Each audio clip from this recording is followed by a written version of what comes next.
Oliveira do Sport não falou. O que vocês acham dessa decisão tomada em conjunto, acho que entre ele e a diretoria, para não expor? Foi anunciado pela diretoria que ele não falaria para dividir a responsabilidade, mas que ele seguiria prestigiado com apoio da diretoria. O Sport não vence assim, 6 jogos. É estranho, né? Quando começa assim. E aí, é bom dizer que o Wagner Mancini foi demitido, é isso? Ia ser o próximo tópico, pode falar.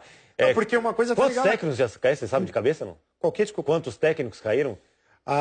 15? É mais fácil lembrar os que não caíram, os que continuam, né? Eu acho que são 6 times que estão com o mesmo técnico o campeonato inteiro.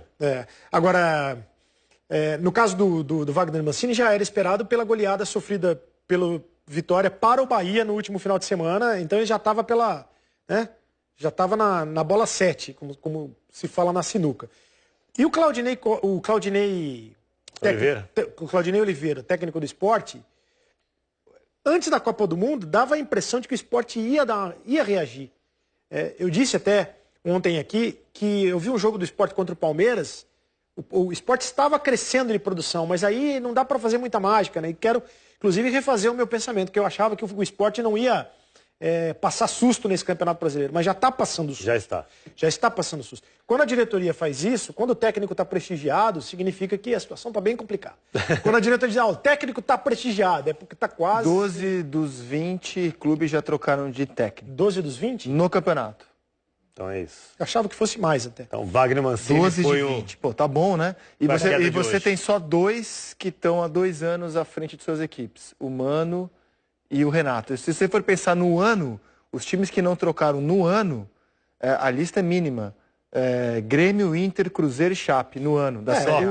Com exceção da Chapecoense e do Paraná Clube, que estão na parte de baixo da tabela e que não trocaram de técnico, todos os outros times que não trocaram de técnico são os times que estão na parte de cima da tabela. Não por acaso. Não por acaso. Então é fácil saber o resto todo mundo trocou. A dúvida é saber a ordem, né? Você até levantou essa pergunta. Exatamente. Se não trocou porque está bem ou se está bem porque não trocou. A exceção é a Chapecoense e o Paraná Clube, que estão na parte de baixo, mas não trocaram de técnico mesmo assim. Tá, a informação aí para vocês, Wagner Mancini não é mais o técnico do Vitória. Vamos agora até a cabine do Maracanã, onde estão Júlio Oliveira e Paulo César Vasconcelos. Acompanharam o que o Cereto chamou de atropelo do Flamengo para cima do Sport. Um jogo bacana de ver. Acho que o torcedor que foi ao Maracanã, além de ter sido apresentado oficialmente ao Vitinho, se divertiu com a chuva de gols, né, Júlio, PC? Boa noite para vocês, bem-vindos ao Troca. Boa noite, Thiago. Boa noite, amigos. Sem dúvida, o torcedor se divertiu, até porque tinha um clima muito de festa, né, PC? Tudo bem? 58.817 pessoas estiveram no Maracanã, muitas crianças, muitas famílias, essa coisa do Vitinho, a manter a liderança. E, sem dúvida alguma, o Flamengo fez um grande jogo. No primeiro tempo, não dá para dizer que foi um atropelo, apesar da posse de bola, mas depois, no segundo tempo, em 18 minutos, o Flamengo acabou resolvendo a situação, né? Mas no primeiro tempo teve muito mais domínio, criou muito mais oportunidades. E de repente um empate, não é, PC? Aos 43 minutos ali, já que saiu na frente o Flamengo, depois empatou, deu uma balançada no finalzinho daquele primeiro tempo, de que poderia não ser uma supremacia para a segunda etapa. Uma boa noite, amigos ligados no Troca. Uma falha de comunicação levou o Sport a empatar, mas sem ter jogado para empatar. Agora, se pegarmos os 2 tempos, o saldo é de um Flamengo que fez, depois da volta do Campeonato Brasileiro após a paralisação por causa da Copa do Mundo, a sua melhor atuação, tanto do ponto de vista coletivo quanto individual. Eu até brinquei com o Júlio na nossa transmissão que eu acho que teve um efeito Bitinho que foi benéfico para o Marlos Moreno. Alguém chegou, ou seja, tendo lá na frente Everton Ribeiro, Uribe e Marlos Moreno. O Guerreiro que depois acabou entrando no jogo, até substituindo o Diego, mas aí o Barbieri já estava poupando jogadores importantes. Jogadores importantes aí já pensando na quarta-feira. Thiago, estamos à disposição, hein? Interessante que foi assunto também no adversário do Flamengo no jogo de quarta-feira. O que vocês destacam? Essa questão da chegada do Vitinho, vocês acham que pode ter impacto mesmo no rendimento do Marlos, que jogou tão bem hoje? Sempre pode, né? Sempre pode, mas de qualquer maneira, chama a atenção, o Paulo César falava sobre isso na transmissão hoje, o poder ofensivo do time do Flamengo. E aí não é só o Marlos Moreno. O Flamengo é um dos poucos times do Campeonato Brasileiro, um dos poucos times de futebol brasileiro que propõe o jogo, para usar um termo que os técnicos gostam, né? É um time que constrói as jogadas, que joga no ataque, não é um time que joga no contra-ataque, é o contrário. Então é bonito de ver o Flamengo jogar, e quando o Flamengo acerta essa combinação de jogadas no setor ofensivo, é um time que faz estrago. É difícil jogar contra o Flamengo. Deixa eu agradecer só o Júlio. Jogadores que atuam pelos lados têm feito muita diferença. Não, no futebol brasileiro, no futebol mundial. O Everton pelo Grêmio nesse meio de semana. A gente está falando aqui do Vitinho, do Malus, que vem para substituir o Vinícius Júnior, que joga pelo lado. Rojas pelo São Paulo. O Romero é um jogador que, quando está sem a bola, atua pelos lados. Essa função do atacante pelos lados, ela tem feito muita diferença quando você tem qualidade ali. E o Flamengo está juntando uma turma muito boa aí que atua pelos lados do campo. Será que é falta de camisa 9? Porque o meio não é porque não, são complementares. Fica muito congestionado pelo meio, né? Então você é obrigado a jogar pelos lados. A Copa do Mundo mostrou isso. É muita marcação pelo meio, é um paredão pelo meio. Então você é obrigado a buscar esse jogador pelos lados. O Mbappé, por exemplo, sem comparar a qualidade, ele tem sido vital. Ele sempre foi. Era o ponta, agora é o jogador que joga em linha de 4 ou de 3. E esses nomes que a gente citou aqui da rodada, todos jogadores de lado de campo. O Romero, o Marlos, o Rojas. É só uma coisa. André, diga, PC. Diferença. Não, só uma coisa. Vale a pena valorizar esses jogadores que atuam pelo lado do campo, tanto direito quanto esquerdo.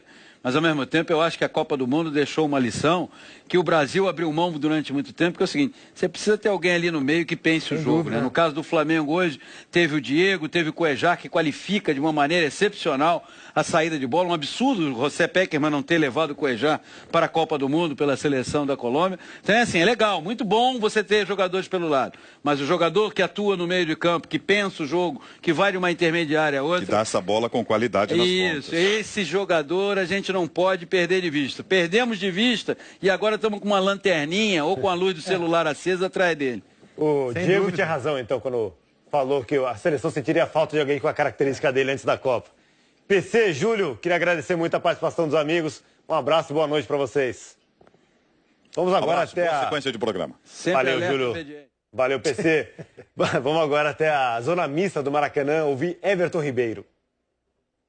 Durante a semana aí para focar bastante para esse jogo, que era uma preparação, um jogo importante para entrar bem nessa sequência, entrar confiante, e jogando em casa era uma oportunidade muito boa de começar bem. E a gente fez o nosso trabalho de casa, conseguimos impor nosso ritmo de jogo e sair daqui vitorioso, que era o que a gente queria. Queria que você falasse da tua atuação hoje. Hoje, graças a Deus, consegui fazer um gol, ajudar a equipe, mas o mais importante é a vitória, né, pela maneira que foi, todo mundo comparecendo novamente, nos ajudando nessa caminhada. Qual a expectativa que o torcedor pode ter do Vitinho, que foi apresentado hoje, aí mais um reforço aí para o Flamengo? Mais um grande jogador, né, que chega para nos ajudar nessas 3 competições que temos pela frente. Vai ser muito importante aí a gente espera que ele possa fazer o melhor aí, já começar bem, fazendo gols e nos ajudando aí no que for preciso. Obrigada, valeu. Agora vamos dar um pulo no Beira-Rio para ouvir também na zona mista Danilo Fernandes e William Potker. Não, a gente alterna bastante, né? Até pelo Nico ser canhoto e eu também. Oi, Maurício. Seguindo nesse raciocínio do teu planejamento a partir agora do mês de agosto, onde vão ser 3 competições, inclusive mesmos adversários em competições diferentes, no caso agora o primeiro vai ser o Grêmio, eu queria saber como é que vai estar a palavra treinamento inserida no teu trabalho. Dá para perceber que, por exemplo, essa semana você vai tentar minimizar isso, levando, né, teu time inteiro para Porto Alegre, passando a semana inteira lá. E dentro disso, eu queria saber como é que o Vitinho está inserido, porque a gente pode afirmar que ele, com o período escasso de treinamento, ele vai meio que jogar e conhecer os seus companheiros durante as partidas? Olha, essa situação, apesar da gente estar entrando nesse momento de decisões, que você citou bem, não é uma situação nova, né? Então, antes da parada da Copa, a gente já vinha jogando meio de semana, final de semana, meio de semana, final de semana, e a gente já tinha algumas estratégias em relação ao controle da carga, em relação a como administrar o treinamento, né? Então, não é uma novidade esse tipo de situação. A gente realmente vai levar o grupo todo para lá, para ter o grupo à disposição e conseguir, dentro do possível e com a carga que for possível, dar treino a todos, enfim, fazer os ajustes necessários. Em relação ao Vitinho, o Vitinho vem de um final de pré-temporada agora, né? Já vem de último jogo ali, se sagrou campeão antes de vir, então já chega num estágio avançado, não é um jogador que chega com uma condição física defasada. É evidente que todo atleta, quando se insere ali, requer algum ajuste, algum tempo para se entrosar, mas isso não é diferente com o Vitinho, como foi com o Matheus Sávio, como é com o Uribe, que chegou um pouco mais agora, enfim. O Vitinho é um grande jogador e a gente tem certeza que ele, estando em plenas condições aí, principalmente as legais, né, para que tenha condição de entrar, e vai nos ajudar bastante. Boa noite, Barbieri.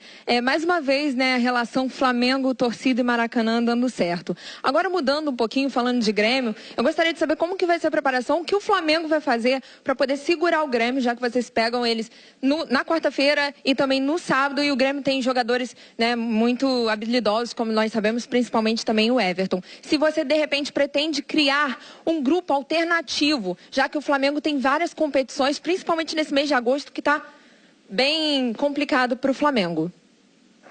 Bom, boa noite.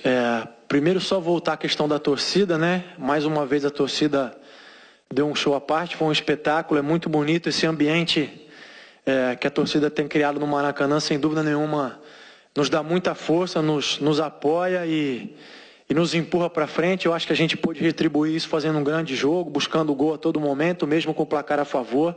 E essa sinergia tem sido muito bacana, que a torcida tenha certeza que a gente vai sempre se entregar ao máximo para continuar com essa ótima energia.